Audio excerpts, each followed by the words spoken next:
दोस्तों आज पेश है 5 करोड़ की दांत। ये कवर चित्र दोस्तों।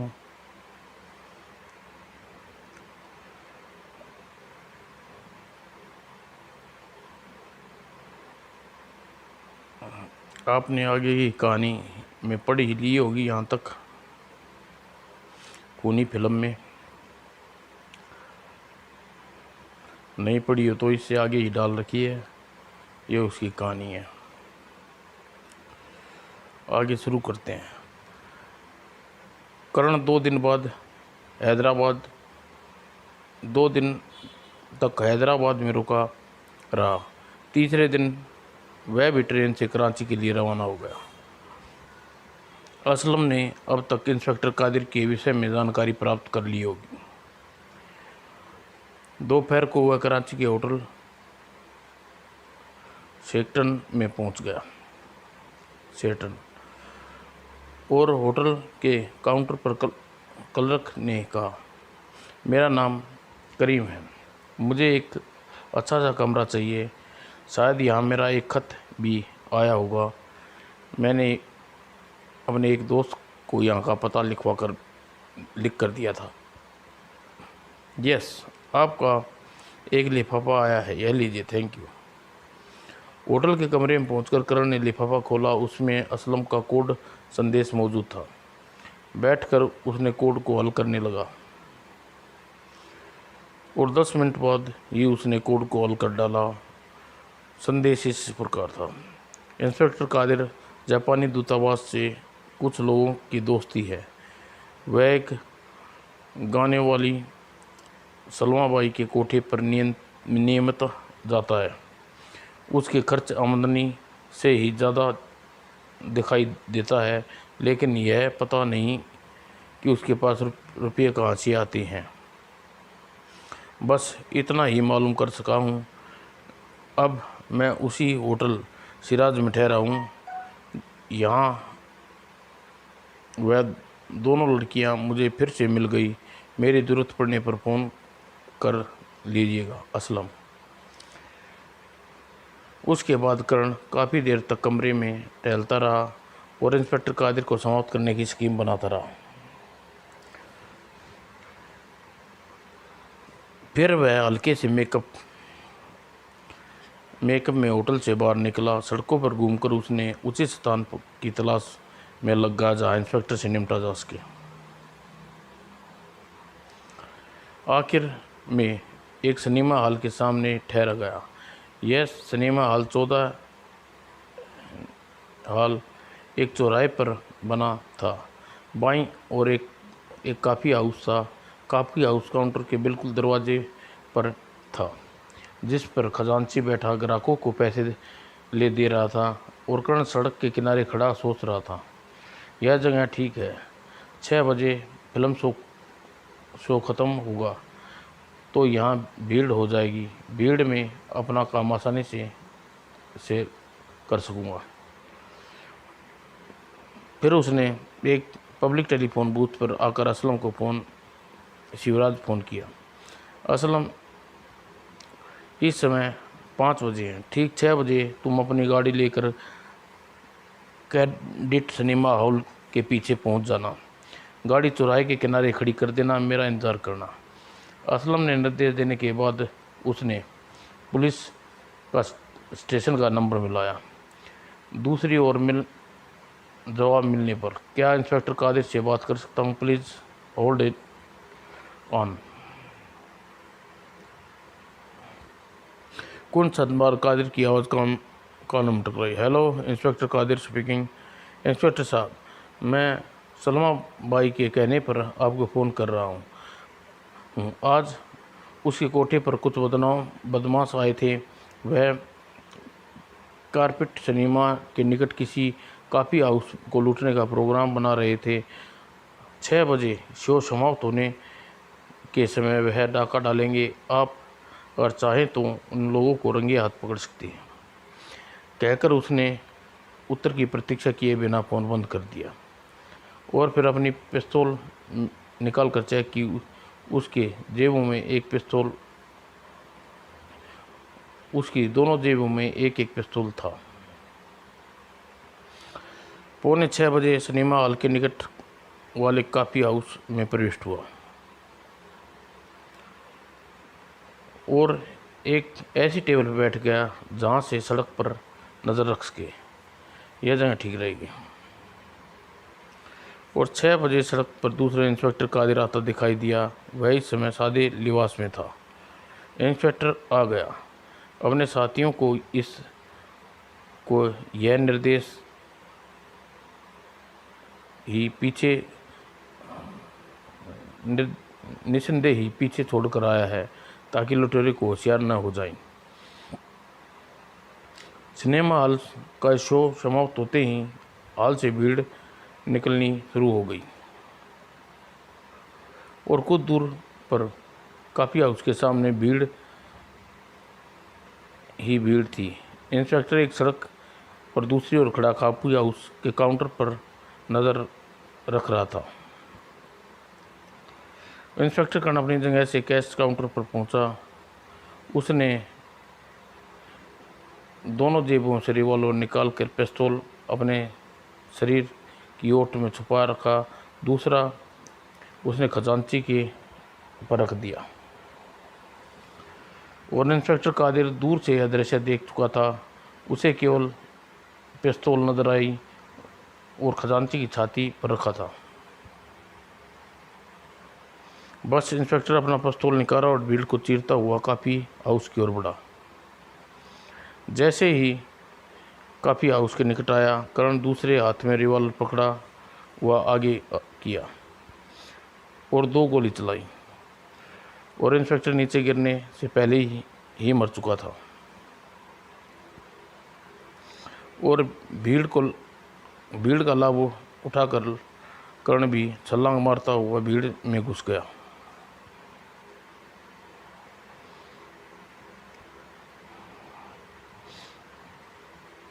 भीड़ को चीरता हुआ वह चौराहे की तरफ भागा।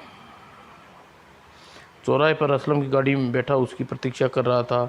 करण दौड़कर तेजी से आते उसने गाड़ी स्टार्ट कर ली। करण दौड़ता हुआ आया और दरवाजे खोलकर गाड़ी में घुस गया। चलो असलम जल्दी करो। और असलम ने कार फुल स्पीड पर छोड़ दी। जब काफ़ी दूर निकल आए, मैंने इंस्पेक्टर को समाप्त कर दिया है। वह मेरा यहाँ रुकना खतरे से खाली नहीं है, इसलिए मैं वापस हैदराबाद जाऊँगा। और मेरे लिए क्या आदेश है? तुम कल सुबह लाहौर के लिए रवाना हो जाना और हमारी मुलाकात मीना बाज़ार में होगी। तुम किसी भी तरह मीना बाज़ार से शामिल होना, बाज़ार में लंगूर में शामिल होना, वरना मेरी सारी स्कीम फेल हो जाएगी। मैं वहाँ के हजूर में ज़रूर पहुँच जाऊँगा, लेकिन मैं उन दोनों लड़कियों का क्या करूँ? वह तो चिचड़ी की तरह मुझसे चिपक गई हैं। वह मेरे साथ लाहौर ज़रूर जाएंगी। उन लड़कियों से निपटना तुम्हारा काम है। इस मामले में मैं तुम्हारी कोई सहायता कुछ नहीं कर सकता। ओके, मैं उन्हें संभाल लूँगा। गुड, अब तुम मुझे यहीं उतार दो और टैक्सी लेकर हैदराबाद चला जाऊँगा। अच्छा। असलम ने गाड़ी सड़क के किनारे रोकते हुए कहा, आप बहुत सावधान रहिए। आपके ग्रुप में अगर कोई शत्रु का आदमी है तो उन्हें नुकसान पहुंचा सकता है। मैं जानता हूं यह जीवन और मृत्यु का खेल है। असलम, इस समय हम जो कुछ कर रहे हैं वह हमारा निजी स्वार्थ नहीं है, बल्कि अपने देश की सेवा कर रहे हैं। वह फिल्म हमारे मिल गई तो हमारा देश विश्व की दूसरी बड़ी शक्तियों का मुकाबले पर आ जाएगा। इतना कहकर करण गाड़ी से उतरा। ओके डियर, अब लाहौर मुलाकात होगी। Okay and good luck. उसके बाद करण टैक्सी में बैठा और हैदराबाद जा रहा था। चलो, इंस्पेक्टर से मुक्ति मिली। अब देखना है यह मेरे साथियों में गद्दार कौन है। और आधी रात हैदराबाद में अपने होटल के सामने टैक्सी से उतरा और सीधा अपने कमरे में जाकर सो गया। रात को न जाने किस समय उसकी 8 करण की नींद उखड़ी। ओ, यह 8 सुनी थी मैंने। क्या कमरे में कोई है? और तभी सामने वाली खिड़की पर हल्की सी आवाज़ हुई, कर कर कर कर कर। ओह माय गॉड, खिड़की पर है, शायद शीशे काटने की कोशिश कर रहा है। मुझे फुर्ती से उठकर दबे पांव चल कर खिड़की के निकट जाकर दीवार से लग जाना खड़ा हो गया। और कुछ देर बाद किसी ने खिड़की का फ्रेम का शीशा बाहर उतार लिया। उसके एक हाथ अंदर और खिड़की की चिटकनी खोल दी। कर्ण सांसें रोक के खड़ा था।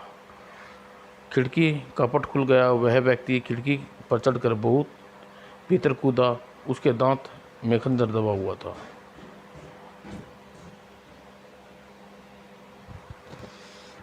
कर्ण उसके पीछे लग के खड़ा था और नीचे कूदकर जैसे ही व्यक्ति बेड की तरफ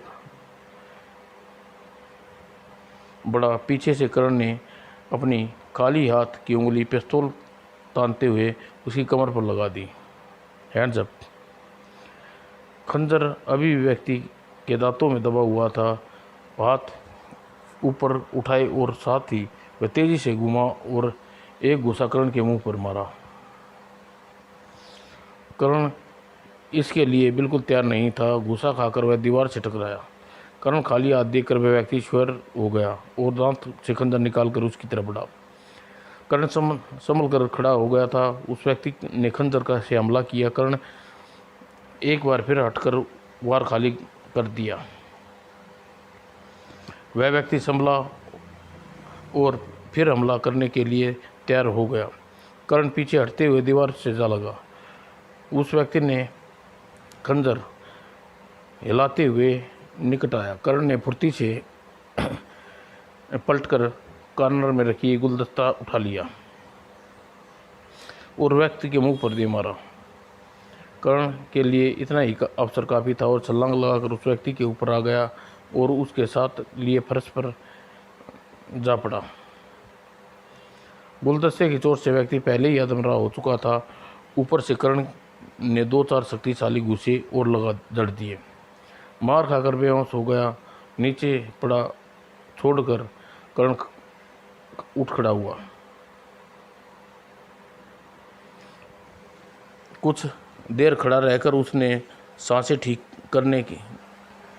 उसके बाद कर्ण ने पड़ा हुआ हमलावर का खंजर उठा लिया और फिर बेड के निकट खड़ा हुआ पानी का जंग उठाकर लाया व्यक्ति के मुंह पर उड़ दिला। पानी गिरते ही उसे कराए आंखें खोल दी। कर्ण ने उसके निकट आकर बैठ गया। कर्ण ने उसकी खंजर उसकी गर्दन पर रखते हुए कहा, इतना तो मैं समझ गया हूँ प्यारे, तू मुझे मारने आया था। अब जल्दी बता यह और बता कि तुम मुझे मारने क्यों चाहता था। मैं तुम्हें कुछ नहीं बताऊँगा। नहीं बताओगे तो खंजर बकरे की तरह हल कर दूंगा। इसे मजाक मत समझना, गंभीर कह रहा हूँ। नहीं, मुझे नहीं मार सकते। कर्ण ने उसकी गर्दन पर खंजर का दबाव बढ़ाया। बताता हूँ तुम पहले खंजर हटाओ। क्यों नहीं मार सकता? तुम भी तो मारने आए थे। जल्दी बोलो वरना गर्दन काट कर दूंगा। कर्नल ने गर्दन हटा दिया। कर्ण ने खंजर हटा दिया। मुझे इंस्पेक्टर कादिर ने तुम्हें मारने के लिए भेजा है। अब जल्दी बोलो। कादिर ने? हाँ, परसों उसे कराची में मुझे खूनी के इल्ज़ाम में गिरफ़्तार किया था, लेकिन फिर एक शर्त पर छोड़ दिया कि मुझे हैदराबाद जाकर तुम्हें कत्ल कर दूं। वह मेरे सारे जुर्म छिपा लेगा। तुम्हारा पता उसने मुझे बताया और यह भी कहा कि मैं तुम्हारे साथ और लगे लोगों को केवल तुम्हें ठिकाने लगा दूं। तुम हैदराबाद में कब से आए थे? आज शाम ही। शाम को जब तुम कहीं बाहर आए थे तो मैं होटल के सामने खड़े तुम्हारी प्रतीक्षा कर रहा था। कर्नल ने सोचा, इंस्पेक्टर सचमुच मेरी हत्या कराने के चक्कर में था और मेरे हाथों मरने से पहले ही मेरी हत्या का आदेश भी दे चुका था। लेकिन अब इस आदमी का क्या करूं? कुछ देर सोचने बाद कर्ण ने कहा, देखो, मैं अगर चाहूँ तो तुम्हारी हत्या कर सकता हूँ या तुम्हें पुलिस के हवाले कर सकता हूँ, लेकिन मैं तुम्हें ऐसा कुछ नहीं करूँगा, क्योंकि मैं समझ गया हूँ कि तुम एक मामूली अपराधी हो और कादिर के कहने पर मुझे मारने आए थे, इसलिए तुम्हें छोड़ रहा हूँ। जाओ, भाग जाओ यहाँ से। वह जल्दी ही उठा और तेज़ी से कमरे से बाहर चला गया, और गुंडे के चेहरे पर खुशी की चमक चमक लगाते। और फिर करण उसी समय लाहौर जाने के लिए कपड़े बदलने लगा। उधर कैप्टन असलम लाहौर पहुंच चुका था। उसके साथ वे दोनों विदेशी लड़कियां जूलिया और रोजी भी आई थी। तीनों एक ही होटल में ठहरे हुए थे। लाहौर भी काफ़ी खूबसूरत जगह है और खूबसूरती में मैं दीवाना हूँ। क्या आप लाहौर पहली बार आए हैं? जी हाँ, मैं इंडिया और पाकिस्तान का यह पहला टूर है। तो फिर आप यहाँ की भाषा बड़ी साफ बोल लेते हैं। मैंने उर्दू और हिंदी बाकायदा पढ़ी है मिस जूलिया, जिस तरह आप पढ़ रही हैं। क्या बोर बातें हो रही हैं? मेरा ख्याल है हमें घूमने चलना चाहिए। आज नहीं, आज मैं तुम थका हूँ, तो कल सुबह चलेंगे। यह बहुत ऑस्टेटिक इमारतें देखने के लायक है। कल भी नहीं, कल यहाँ एक मीना बाज़ार लगने वाला है। मैं वहाँ की अपनी 104 बीवियों के लिए कुछ जेवर खरीदना चाहता हूँ। 104 बीवियाँ? क्या आप मजाक कर रहे हैं मिस्टर जमाल पाशा? मजाक किस चिड़िया का नाम है? मेरी पूरी 140 बीवियाँ थी, लेकिन पिछले महीने मैंने 30 को तलाक दे दिया, 6 मर गई और 104 का खाविंद हूँ। मुझे यकीन नहीं होता। आप हमें बेवकूफ़ बना रहे हैं। खैर, आपने जिस मीना बाज़ार का जिक्र किया है उसमें हमें आपके साथ चलेंगी। आज लोग वैसा नहीं, आप लोग वहाँ नहीं जा सकते। प्राइवेट बाज़ार है, वहाँ केवल वही लोग जा सकते हैं जिनके पास दावतनामा हो। आपके पास दावतनामा है? नहीं है, मगर अपनी एम्बेसी द्वारा मंगवा दावतनामा हासिल कर लूँगा। फिर तो हम भी कर सकती हैं। हम भी आपके साथ मीना बाज़ार ज़रूर चलेंगे मिस्टर पाशा। और उधर होटल नेस्ट के कमरे में कर्नल 5 साथियों के साथ मौजूद था। वह सब डाके के प्लान के अंतिम रूप दे रहे थे। करण ने कह रहा था, मेरी योजना का अंतिम रूप दे दिया है। अब 6 आदमी, 2 स्टेनगन, 2 और पिस्तौलें हमारे पास होंगे। प्लान यह है कि 2 आदमी मेन गेट पर जाकर आने जाने वालों को, चौकीदार को पूरी रोक लेंगे और 2 आदमी छत पर जाएंगे और 2 आदमी अंदर कोठी में जाएंगे। अगर जाने वाले में से अंदर जाने वाले में से मैं रहूँगा और एक और हम सारे मेहमानों को हॉल में बंद करके हीरे जवाहरात समेट लेंगे। फिर तो लूट का माल लेकर फरार कैसे होंगे? हमारे पास 2 कारें होंगी, एक कोठी के बाहर खड़ी होगी और एक दूसरी लाहौर के बाहर शालीमार बाग के पास होगी। हम पहली कार में फरार होंगे, शालीमार बाग उस कार को छोड़कर दूसरी कार बॉर्डर की तरफ रवाना हो जाएंगे। लेकिन इतनी देर में दूसरी शहर की पुलिस सतर्क हो चुकी होगी, हमें बॉर्डर क्रॉस नहीं कर सकेंगे। हम वहाँ से बॉर्डर क्रॉस नहीं करेंगे, बल्कि कार बॉर्डर से 6 मील पहले ही छोड़कर पैदल चल पड़ेंगे और गत के समय किसी स्थान पर बॉर्डर क्रॉस करने की कोशिश करेंगे। तो बस यह सारा प्रोग्राम है और आप लोग आराम कीजिए। कल हमें अपने अभियान पर निकलना है। चलो भाई, चलकर सो जाते हैं। और इतवार को कि शाम मिस्टर तसीला की कोठी मीना बाज़ार लगा था। यहाँ सारे हीरे आभूषण मैंने देश विदेश में इकट्ठे किए हैं। यह बिक्री के लिए पेश है, आप लोग चाहें खरीद सकते हैं। कोठी के बाहर गेट पर 8 सिपाही और इंस्पेक्टर तैनात था। तभी गेट के सामने एक सफ़ेद गाड़ी आकर रुकी। सबसे पहले दाऊद नीचे उतरा, इंस्पेक्टर को आवाज़ दी, एक्सक्यूज मी इंस्पेक्टर, ज़रा 1 मिनट बात सुनिए।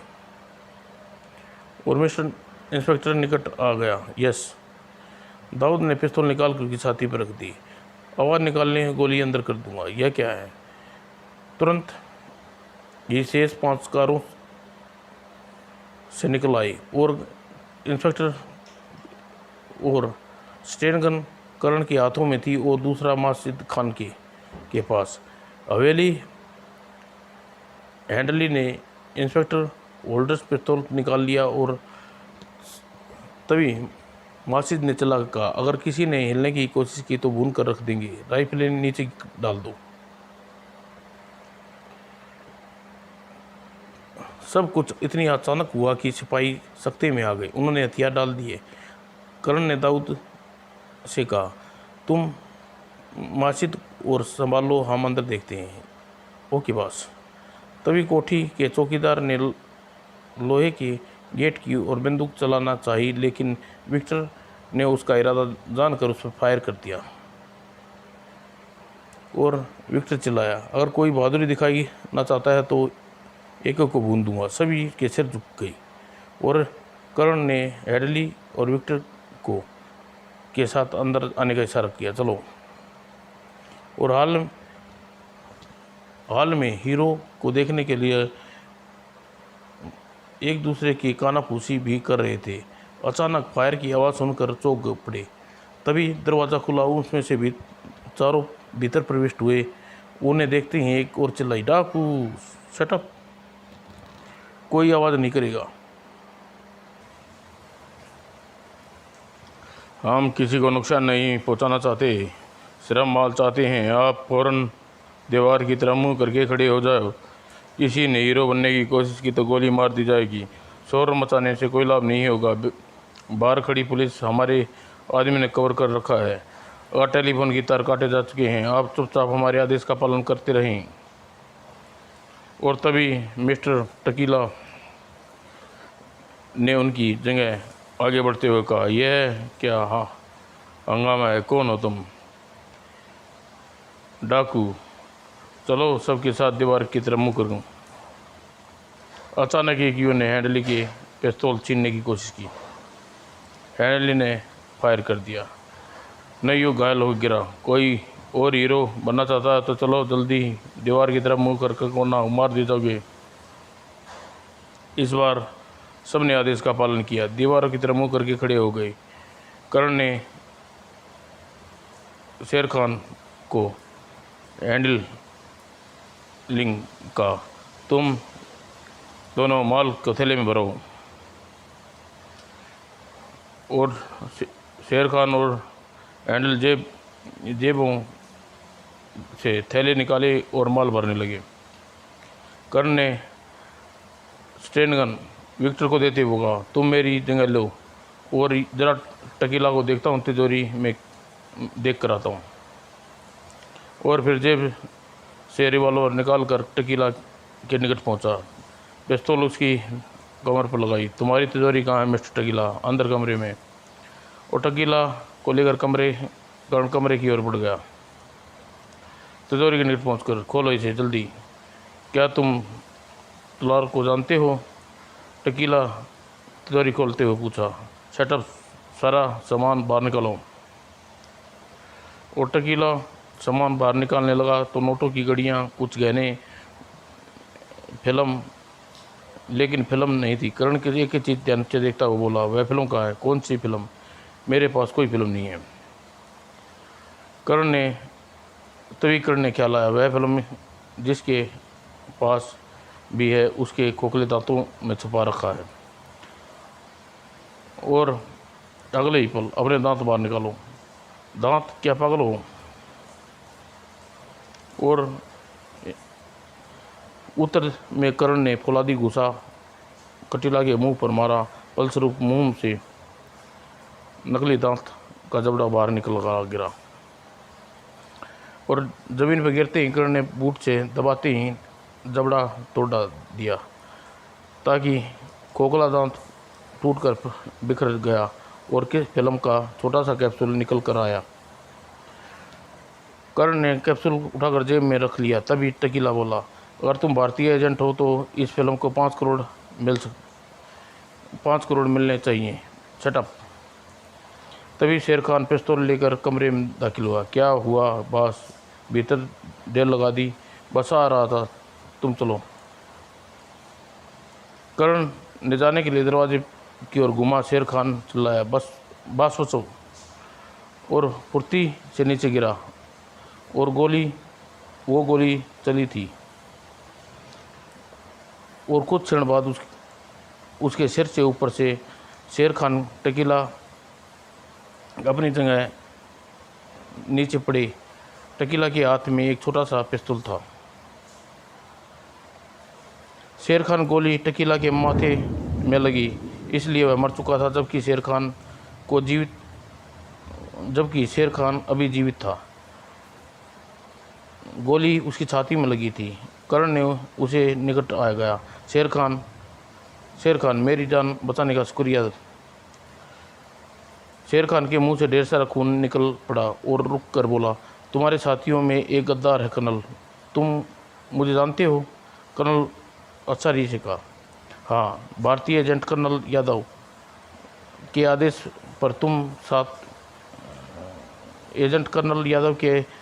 पर तुम्हारे साथ शामिल हुआ था। वह गद्दार जापानी एजेंट है। ओह। इतना कहकर शेर खान की गर्दन लुढ़क गई।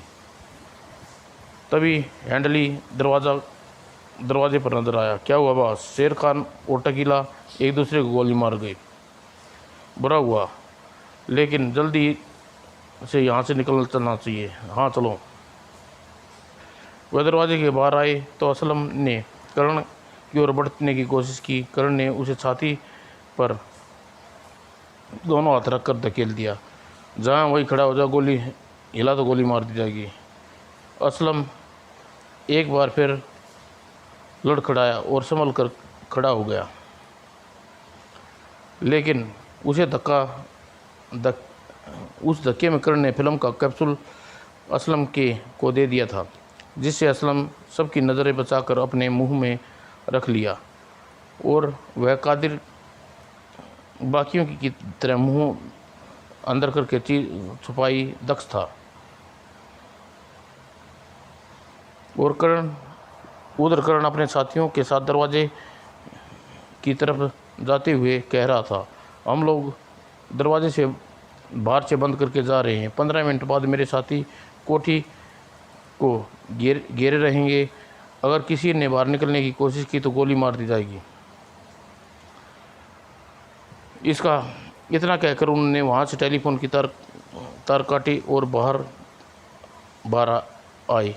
वहाँ दाऊद और माजिद पुलिस के सिपाहियों और चौकीदारों की तरह कवर किए खड़े थे। करण ने सिपाहियों से कहा, तुम लोग हाल में चलो, जल्दी करो, वरना सबको गोली मार दी जाएगी।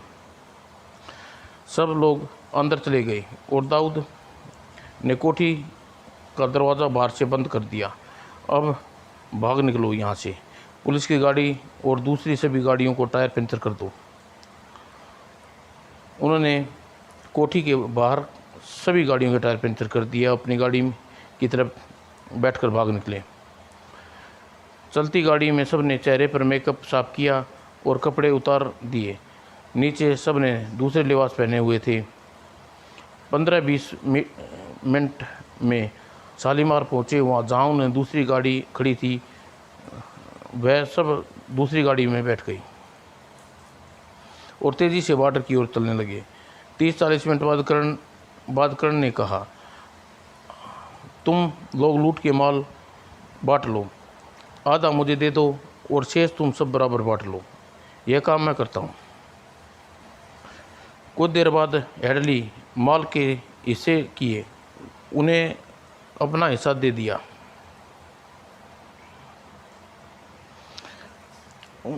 सबको उनका हिस्सा दे दिया।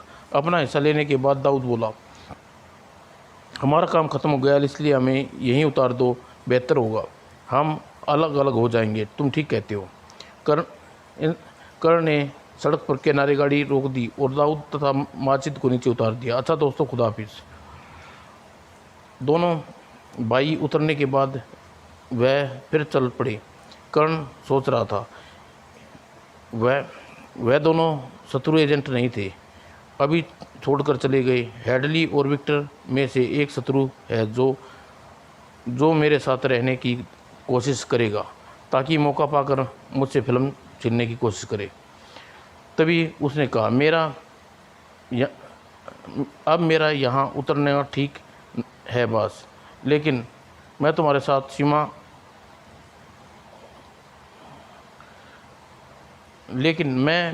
साथ सीमा पर चलूँगा। और मैं भी। पता नहीं लग रहा इन दोनों में से कौन शत्रु है।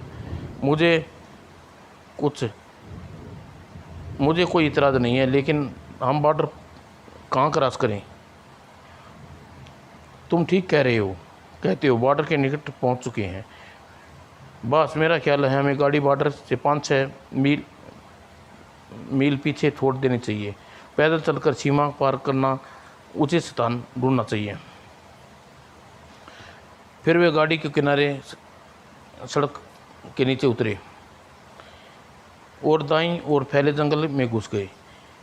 यह जंगल खतरनाक है, यहाँ जंगली जानवर हो सकते हैं।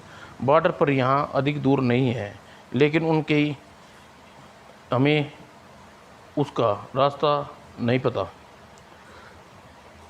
जंगल लगभग 2 मील अंदर जाने के बाद एक बड़े पेड़ के नीचे रुक गए। तुम दोनों ही यहीं रुको, मैं देख कर आता हूँ बॉर्डर किस तरफ है। नहीं बॉस, तुम यहीं ठहरो, मैं देखने जाता हूँ। तुम्हारे सारे ही हमें बॉर्डर क्रॉस करना है। और हेडली चला गया। कर्नल जंगली घास पर लेटा हुआ था। 15 मिनट बाद बीते तो वह सोचने लगा, पता नहीं हेडली बॉर्डर का रास्ता मिल रहा या नहीं। वह फिल्म कहाँ है कर्नल? और विक्टर की आवाज़ सुनकर कर्नल चौंक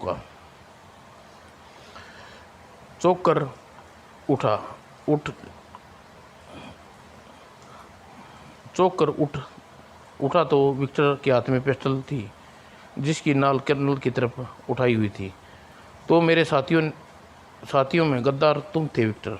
यस माय डियर कर्नल, मैं शुरू से ही जानता था कि तुम माइक्रो फिल्म लेने आए हो, लेकिन मुझे यह पता था कि फिल्म कहाँ है। अतः तुम्हारे साथ इसलिए हो गया कि तुम वह फिल्म हासिल कर लो तो तुमसे छीन लूँ।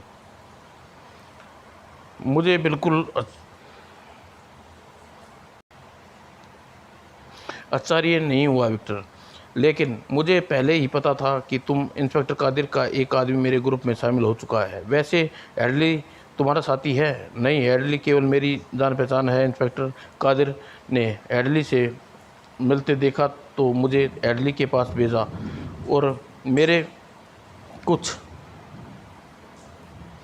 पूछने से पहले ही हेडली मुझे तुम्हारे बारे में बता दिया और तुम्हें कुछ आदमियों की ज़रूरत है और उसकी सिफारिश पर मैं तुम्हारे साथ आ गया। अब तुम शराबत से वह फिल्म मेरे हवाले कर दो कर्नल। मिस्टर विक्टर, तुम जो कोई भी हो, यह जानकर दुख होगा कि वह फिल्म मेरे पास नहीं है। बको मत, जल्दी फिल्म का कैप्सूल निकालो वरना गोली मार दूंगा। फिल्म मेरे पास नहीं है, तुम मेरी तलाशी ले सकते हो। ऑल राइट, लेकिन मैं तुम्हारे निकट नहीं आऊँगा। पहले तुम अपनी पिस्तौल निकाल कर मेरी तरफ फेंक दो, फिर अपने सारे कपड़े उतार कर इधर उछाल दो। कपड़ों की तलाशी लूँगा। कर्नल ने आदेश का पालन किया और अपना रिवॉल्वर निकाल कर फेंक दिया। उधर मिस्टर टकीला की कोठी में डाकुओं के जाने के बाद हंगामा मच गया। औरतों ने रोना और चिल्लाना शुरू कर दिया था। मर्द परेशान थे। 15 मिनट बाद तक किसी ने बाहर जाने की साहस नहीं किया। 20 मिनट बाद पुलिस वाले दरवाज़ा तोड़कर भीतर भागे तो सब कार्य बेकार थी, लेकिन काफ़ी देर पैदल जाकर पुलिस ने हेडक्वार्टर को सूचना दी और परिणाम स्वरूप वहाँ पुलिस दल पहुँचा और 3-4 घंटे में पुलिस ने मेहमानों से बयान लेते रहे। कितने डाकू थे? अंदर तो 4 थे बाहर पता नहीं। आखिरी रात के 12 बजे के करीब सबको जाने की इजाज़त दी। अब आप लोग जा सकते हैं। बाहर पुलिस की वैन खड़ी है, वह आपको छोड़ आएगी। Thanks inspector. और 12:30 बजे असलम दोनों लड़कियों के साथ वापस होटल पहुंचा। होटल की लाइब्रेरी में गुजरते जूलियन ने बोली, मिस्टर पासा, अगर आपको हमारे कमरे में चले तो आपको बेहतरीन काफ़ी पिलाएंगे। काफ़ी उसकी तो इस वक्त मुझे एकदम ज़रूरत है। चलो तुम्हारे कमरे में चलते हैं। और ऊपर जूलिया पासा और रोजी के कमरे में जाने दरवाज़ा बंद करते हुए बोली, मीना बाज़ार, आज बहुत मज़ा आया। मुझे तुम मज़ा कहती हो? जूलिया दरवाज़ा बंद करके घूमी और हाथ में छोटा सा पिस्टल भी था। मुस्करा रही थी। Yes captain Aslam, India secret service, मैंने तो बहुत मज़ा आया। यह क्या कह रही हो तुम? यह पिस्तौल? कौन सी फिल्म? बिल्कुल असली डार्लिंग, हमें बेवकूफ़ बनाने की कोशिश बिल्कुल न करो। जल्दी ही फिल्म का कैप्सूल निकाल दो। मेरी दोस्त रोजी को पकड़ा दो। कैप्टन असलम, तुमने कहा था ना कि हम बेवकूफ़ बनाने की ज़रूरत नहीं है। हम जानते हैं तुम बॉस कर्नल मीना बाज़ार में तुम्हारे कैप्सूल दिया था। मैंने अपनी आंखों से देखा था। तुम जल्दी ही मुंह में निगले। मगर सुनो कैप्टन, मैंने 7 गिनूंगी। अगर तुमने इस बीच में फिल्म नहीं दी तो मेरी गोली चल जाएगी और मेरी पिस्तौल में साइलेंसर लगा हुआ है, इसकी आवाज़ नहीं होगी। ठहरो, मैं फिल्म देता हूँ। 1 2 3 4 5 निकालो। और असलम ने अपने मुंह में कैप्सूल को हथेली में गुला। यह लो, मेरी जान छोड़ो। थैंक यू शेख साहब। और असलम कैप्सूल लेने के बाद रोजी चलकर नीचे एजेंट 4 को दे आओ और कैप्टन को संभाले हुए हूँ। कैप्टन को जाने मत देना। आज रात इसको यहीं रखना होगा। सुबह फिल्म पाकिस्तान से बाहर चली जाएगी और फिर हम कैप्टन आज़ाद कर देंगे। रोजी फिल्म लेकर चली गई। जूलिया ने फिर दरवाज़ा बंद कर दिया और असलम से कहा, अब यह तो बता दो तुम दोनों किस देश के लिए काम करती हो? जापान के लिए। और हमें खुशी है हम ये फिल्म प्राप्त करने में सफल हो गई। तुम्हारे बॉस कर्नल कर्ण तुम्हारे लिए हमारे एजेंट कई एजेंट मार गिराए। सफलता हमारे हाथ लगी।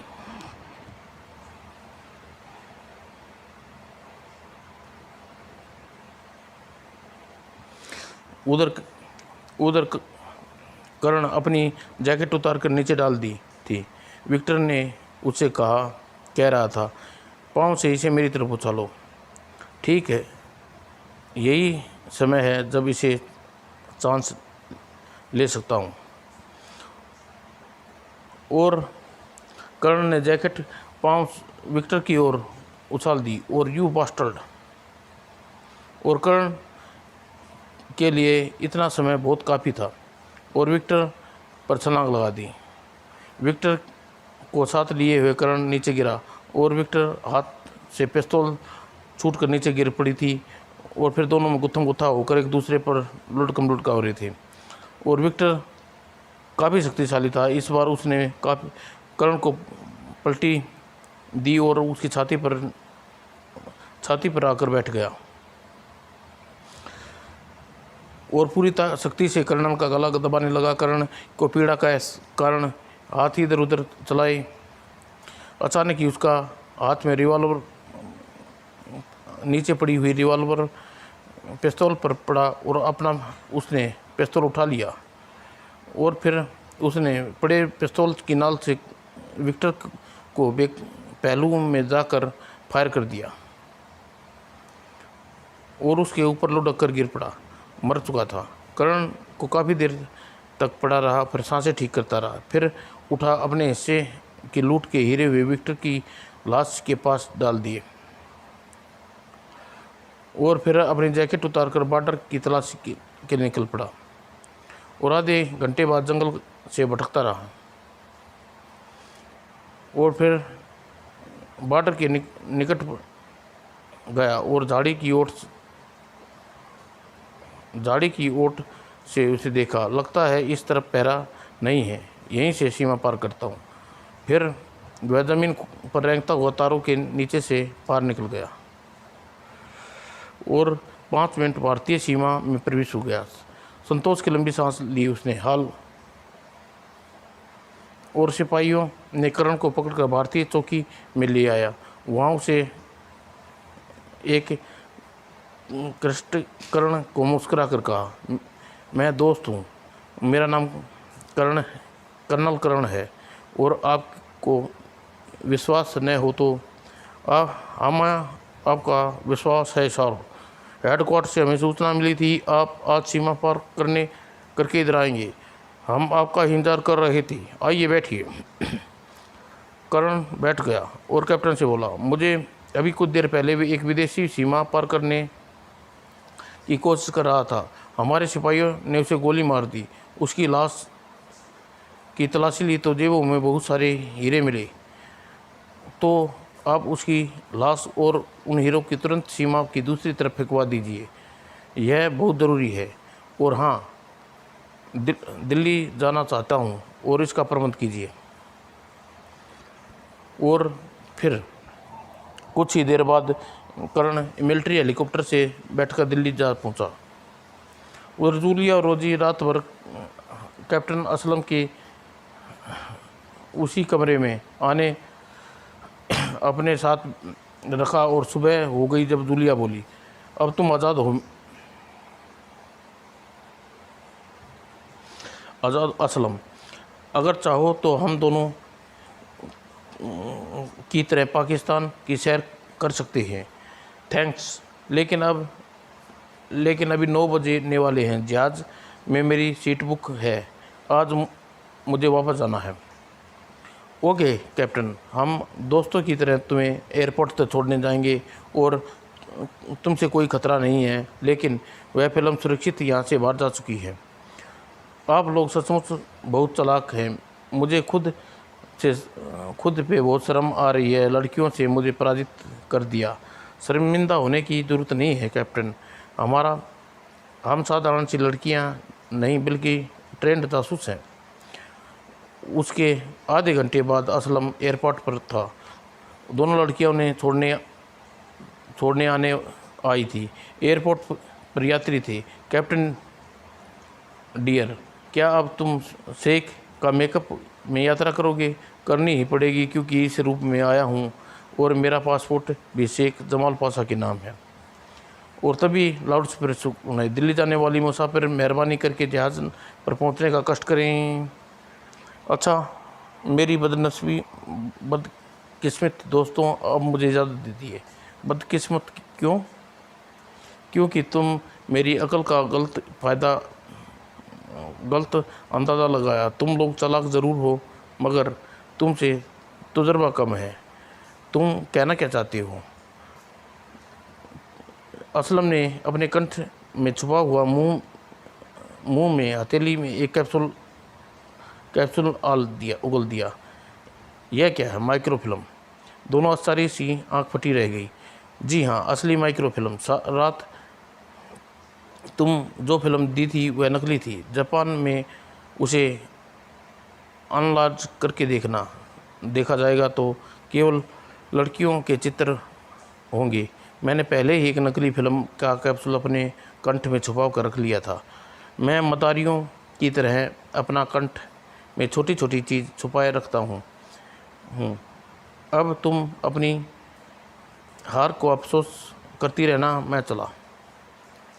और फिर दोनों वहीं निराश सी होकर असलम मुस्कुराता हुआ जहाज़ की ओर सवार हो गया चल दिया। और कुछ देर बाद माइक्रोफिल्म के साथ सुरक्षित भारत की ओर जहाज़ उड़ रहा था। समाप्त दोस्तों।